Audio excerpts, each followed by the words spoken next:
पुर्तगाल का ये हमारा टीआरसी कार्ड हम जर्मनी, फ्रांस में यूज़ कर सकते हैं, स्पेन में यूज़ कर सकते हैं, क्योंकि बहुत ज़्यादा लोग मुझसे ये चाहते हैं और आजकल पूछ रहे हैं कि सलमान फलाह बंदा ने हमें ये कहा है कि हम अपना ये वाला कार्ड जर्मनी में, स्पेन में कन्वर्ट करवा सकते हैं। एनीवे, सबसे पहले आपको बता दूँ कि जर्मनी, फ्रांस में अगर आप काम करते हैं तो ऑब्वियसली बहुत ही अच्छे पैसे बना लेते हैं आप। मिसाल के तौर पे हमें वहाँ पे पर आवर के हिसाब से 13 यूरो पर घंटा मिलता है। जैसे कि मैं जर्मनी में काम करता था तो मुझे तकरीबन 11 यूरो मिलता था, लेकिन ये 4 साल पुरानी, 5 साल पुरानी बात मैं आपको बता रहा हूँ। और अगर आप डेनमार्क में काम करते हैं, जैसे कि वहाँ पे मैंने सिर्फ 6 महीने काम किया था और डेनमार्क में मुझे मिलते थे पर आवर के हिसाब से 12 यूरो, 12 यूरो। 4-5 साल पुरानी बात ये बता रहा हूँ और अभी तो थोड़ा सा रेट और ज़्यादा हो गया। तो वहाँ पे ऑफिसली रेट बहुत अच्छा हमें मिलता है, हम पैसे अच्छे बना लेते हैं। तो हर एक इंसान की कोशिश है कि हम जर्मनी, स्पेन, फ्रांस में मूव हो जाएं। स्पेन में तो इतना नहीं, क्योंकि स्पेन और पुर्तगाल का कोई इतना खास डिफरेंस नहीं है। जैसे कि पुर्तगाल की अगर मैं बात करूं तो यहाँ पे आपको पता है 860 से 870 यूरो बेसिक सैलरी है। और देखा जाए, कंपैरिजन अगर किया जाए ना, तो आज की रूटीन के और डेट के मुताबिक 31 जुलाई 2025 है। तो अभी आने वाले 1-2 महीनों में यहाँ पे पुर्तगाल की जो बेसिक सैलरी है थोड़ी सी इंक्रीज़ हो जाएगी, लेकिन फ़िलहाल तो 870 यूरो बेसिक सैलरी है। और हमें अगर एवरेज निकालें तो पर आवर के हिसाब से 5-6 यूरो घंटा के हिसाब से मिलता है। इसमें आपने टैक्स वगैरह भी देना होता है। और मैं आपके साथ अपनी सैलरी भी शो करूंगा एक वीडियो में। बहुत ज़्यादा लोग मुझसे पूछते हैं कि सलमान, आपको पुर्तगाल में कितनी सैलरी मिलती है, क्या जॉब करते हैं, तो वो भी मैं शेयर करूंगा आपके साथ। तो अगर आप किसी देसी बंदे के पास काम करते हो तो वो आपको 870 यूरो ही देता है। और बीच में वो ड्रामे भी करता है यहाँ पे पुर्तगाल में कि हाँ भाई, मैंने आपका टैक्स भी दे देना है, ये वो फलाना ढमकाना। तो कुछ लोग तो आपको सिर्फ 800 यूरो देते हैं और कुछ तो ऐसे भी हजरत हैं, हमारे इंडियन, पाकिस्तानी पतरून है, नेपाली, बंगाली सारे अंदर शामिल हैं, जो हम लोगों से काम दबा के लेते हैं और वर्कर को सिर्फ 600-700 यूरो भी देते हैं और 12-12 घंटे काम लेते हैं। और उनके बिजनेस भी बहुत अच्छे हैं, लेकिन जब उनको सैलरी देने की बारी आती है ना हम लोगों के, तो उनका तो मुंह बन जाता है, जिमें ऐसी उन्होंने किडनी मांग ली। एनीवे, अगर आपने प्लीज़ काम करना है तो अपना पूरा हक लिया करें यार। तो अभी आपका जो क्वेश्चन है, जर्मनी में हम काम करना चाहते हैं पुर्तगाल टीआरसी कार्ड के ऊपर, और बहुत ज़्यादा लोग कन्वर्ट भी करवा रहे हैं लोगों से, एजेंट के थ्रू, किसी भी तरह से कि हाँ भाई हम जर्मन में काम करें और वहीं पर हमारा कार्ड, टीआरसी कार्ड जो पुर्तगाल का है, वो कन्वर्ट हो जाए। तो ऐसा बिल्कुल नहीं है। दास दो aber nicht in Deutschland arbeit mit diese Karte। Okay, ये मैंने अभी जर्मन में बोला है क्योंकि आपको पता है मेरी जर्मन बहुत अच्छी है। तो ये मैंने कहा है कि आपको इजाज़त नहीं है कि आप इस पुर्तगाल के टीआरसी कार्ड के ऊपर जर्मनी में काम कर सकें। इवन ना तो आप स्पेन में कर सकते हैं, ना ही फ्रांस में कर सकते हैं। तो ये अगर आपको कोई इंसान कहे तो भाई ये आपका अपना डिसीजन है। मेरा काम है जो हकीकत है ना, और जिससे आपको नुकसान ना हो वो मैं आपको बताऊं। ये ना हो आप उनको पैसे भी दे दें, क्योंकि यहाँ पे जो ट्विस्ट है ना वो आपको बताता हूँ। पहले तो जो भी इंसान ये काम कर रहे हैं ना कि हाँ भाई हम आपका कार्ड स्पेन में चेंज करवा देंगे या जर्मनी में करवा देंगे, जब आप उनके पास जाते हैं तो वो आपसे ठीक ठाक पैसे भी लेते हैं। और ये अंदर की कहानी आपको नहीं पता, क्योंकि जब आप उनके पास जाते हैं वो आपके लिए एक कॉन्ट्रैक्ट जनरेट करते हैं, मतलब कि कहीं से लेते हैं जहाँ पे भी उनकी सेटिंग वेटिंग होती है। तो मसला लेकिन तब आपको होगा जब आपका पुर्तगाल का टीआरसी कार्ड ख़त्म होने वाला होगा, और तब वो कुछ नहीं कर पाएंगे और तब आपको एक वकील करना पड़ेगा। ये सारे नुकसान का वो पहले आपको बताएंगे ही नहीं। क्यों? क्योंकि अगर वो आपको बता देंगे तो जो आप पैसे आपने उनको इस काम के लिए देने हैं वो आप नहीं देंगे और उनकी दिहाड़ी टूट जाएगी। तो इस वजह से ये सारी चीज़ें होती हैं।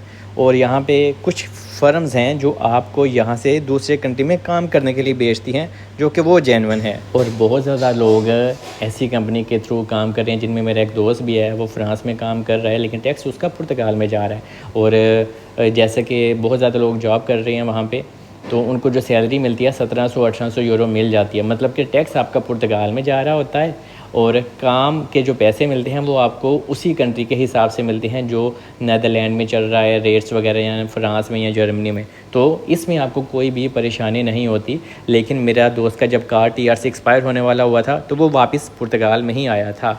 और यहाँ पे जो एजेंट्स लोग हैं जो आपका टीआरसी कार्ड कन्वर्ट करवाना चाहते हैं, वो आपको किसी ना किसी तरह से वहाँ पे जॉब तो 1-8 महीने शायद लगवा ही दें, लेकिन और बाद में ये नहीं पता, ऑफिसली आप काम तो कर ही लेंगे, ठीक है।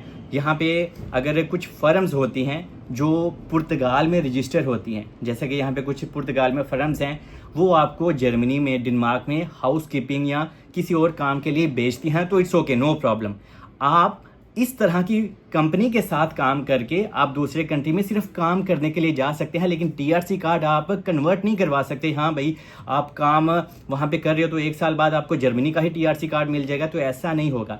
यहाँ पे मैं फिर से कह दूँ, कुछ कंपनीज हैं जो आपको यहाँ से आपका टैक्स भी पुर्तगाल में जा रहा होता है, लेकिन आप काम डेनमार्क में कर रहे होते हैं, नेदरलैंड में कर रहे होते हैं या जर्मनी में कर रहे होते हैं, और बहुत ज़्यादा लोग फ्रांस में भी कर रहे हैं कंस्ट्रक्शन का काम, लेकिन टैक्स उनका यहाँ पे जा रहा है। लेकिन उनको टीआरसी कार्ड रीन्यू करवाने के लिए पुर्तगाल में ही आना होगा, ये नहीं कि आपका कार्ड वहाँ पर कन्वर्ट हो। तो फिर आपने ये बात माइंड में रखनी है कि आप सिर्फ और सिर्फ कुछ कंपनी के थ्रू ही वहाँ पे जा सकते हैं। और परमानेंट अगर आपके पास पुर्तगाल का कार्ड है, परमानेंट रेजिडेंसी है, तो आप किसी दूसरे कंट्री में काम कर सकते हैं, फिर आपको यहाँ की कंपनी की भी ज़रूरत नहीं है। लेकिन जो नॉर्मली पहला कार्ड हमें पुर्तगाल में मिलता है या सेकंड कार्ड मिलता है, उसके ऊपर आप खुद से काम ऐसे नहीं कर सकते। अगर आपको कोई कंपनी आपको कोई जॉब सीकर वीज़ा दे दे, जैसे कि ऑस्ट्रिया में एक बंदा गया था, तो ये एक अलग चीज़ है। अगर आपकी प्रोफाइल अच्छी है, आप आईटी इंजीनियर से आपकी फील्ड है और आपको कोई कंपनी अप्रोच करती है जर्मनी से, ऑस्ट्रिया से, नेदरलैंड से, तो फिर आपको यहाँ पे A1 सर्टिफिकेट निकलवाना पड़ता है। आपको पता होना चाहिए कि उसके लिए आपके पास एक सॉलिड रीज़न होनी चाहिए सोशल वालों को देने के लिए कि हाँ भाई मुझे किस लिए A1 सर्टिफिकेट चाहिए, क्योंकि पहले आपके पास वो जॉब, वो कॉन्ट्रैक्ट आएगा और वो कॉन्ट्रैक्ट लेके आप फिर सोशल ऑफिस में जाते हो, और अगर आपको A1 सर्टिफिकेट नहीं मिलता तो आप किसी लॉयर की मदद ले सकते हो। यहाँ पे A1 सर्टिफिकेट हासिल करने के लिए भी लोग आपसे ठीक ठाक पैसे लेते हैं, ठीक है। यहाँ पे तो जनाब रास्ता बताने के भी पैसे हैं, लेकिन चले कोई बात नहीं। लेकिन अगर कोई इंसान को जेन्युइन उसको कोई कंपनी अप्रोच करती है तो आप सिर्फ वहाँ पे काम करने के लिए जा सकते हैं। तो अभी आया आसान लफ्ज़ों में, आप अपना टीआरसी कार्ड कन्वर्ट नहीं करवा सकते स्पेन, जर्मनी, पुर्तगाल में।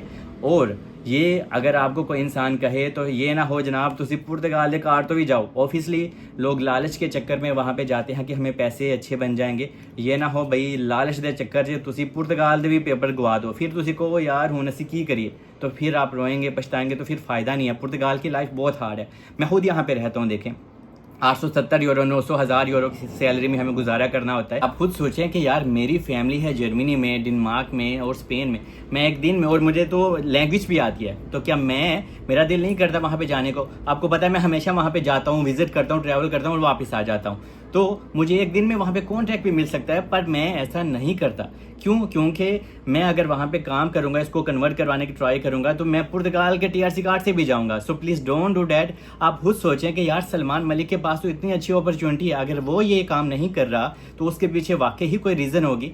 तो प्लीज़ आप ऐसा नुकसान अपने साथ ना करें जिससे आने वाले दिनों में आप परेशान हो जाएं और आपके पुर्तगाल की ये जो इतनी स्ट्रगल करके हमें टीआरसी कार्ड मिलता है तो आप फिर सर अपना पीटें खुद। तो ये चीज़ें ऐसा नहीं है, मतलब कि यार पुर्तगाल का टीआरसी कार्ड लो तो फ्रांस, जर्मनी, डेनमार्क दी इमिग्रेशन दी माँ बैंड बजा दो। मतलब कि यार ये कार्ड तो हर एक के पास है। इट मीन के सारे बंदे हम वहाँ पे जर्मनी, फ्रांस में चले जाएं तो उत्थे लोग कितने जाएंगे। यहाँ से मार्ती मनीज में पार्क में चले जाएं तो पूरी ट्राली दियाँ ट्रालियाँ असी बंदे भर के लद के जनाब फ्रांस से जर्मनी छड़ आइए, ठीक है, क्योंकि हमारे पास तो पुर्तगाल का टीआरसी कार्ड है। तो ऐसा नहीं होता यार। So please don't do that and be careful, क्योंकि it's not gonna work for you और ये आपके लिए बाद में फ्यूचर में मसला पैदा कर सकता है। सो पहले आप अपना कार्ड कन्वर्ट नहीं करवा सकते जनाब, तुसी इत्थे ही रहो, इत्थे ही जलीलो हवार हो, मेरी तरह आपकी तरह मिल के बांट के सारा काम करते हैं। और जब तक पासपोर्ट या परमानेंट रेजिडेंसी नहीं मिलती असी इत्थे ही खपने हैं, ठीक है। और पुर्तगाल ही जिंदाबाद है। बाकी स्टे ब्लेस, मुझे दुआ में याद रखें।